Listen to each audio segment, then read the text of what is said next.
All right, you guys, thank you for joining me today. I wanted to do a video on a lot of the hidden costs that entrepreneurs often aren't warned about. And so let's jump right in. So if you're an entrepreneur, you're growing your business, a lot of people talk about product costs and be careful of your product costs. But one of the things that they don't talk about a lot is the hidden supply chain costs that can eat away your profits. And again, if you're scaling your business, it's probably already affecting you. So we're going to jump into what those are. So when most manufacturers are pricing their product, they calculate manufacturing costs, shipping costs, and maybe packaging costs.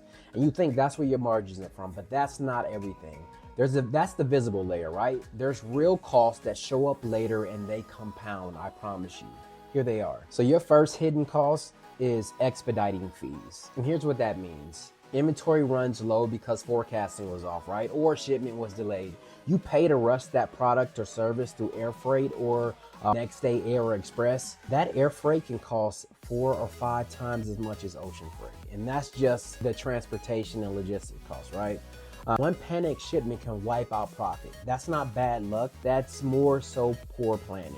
Unless something happens that you just were not accounting for, not planning for, which sometimes that can happen, but that should be the exception and not the rule. Your second hidden cost, and this might be one of the most important hidden costs, is quality issues. Here's why that's so important for your business, especially if you're an emerging business that has a product or service that you provide. Defects don't just cost you replacement price, right? They cost refunds, customer service time, negative reviews, which mean you lose repeat buyers.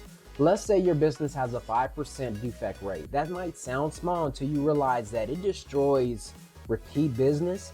And I promise you, negative word of mouth travels way faster than positive word. So this is one that you really need to pay attention to.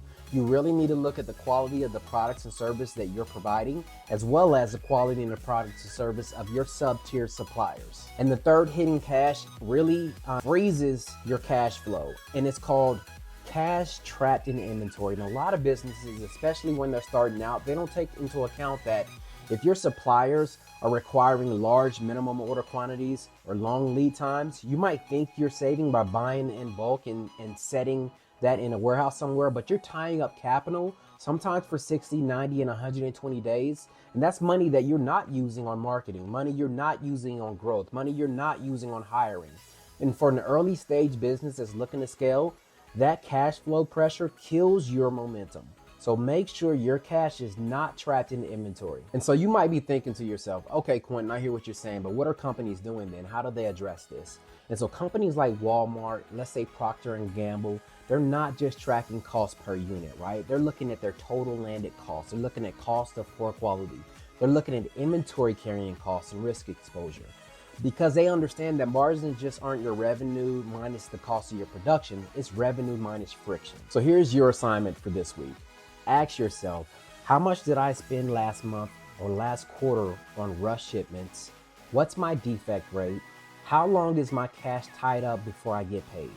If you don't know those numbers, you don't fully know your margins, and you can't scale what you don't understand. So if you guys have stayed this far, thank you for checking this video out. Check out some of the other videos that I have.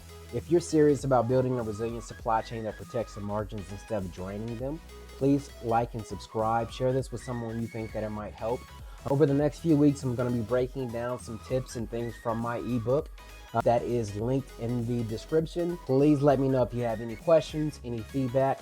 Thank you guys again for your time. And remember, scaling isn't just about selling more. It's about being able to be more efficient and being smarter about your operations. Thank you guys and have a great day.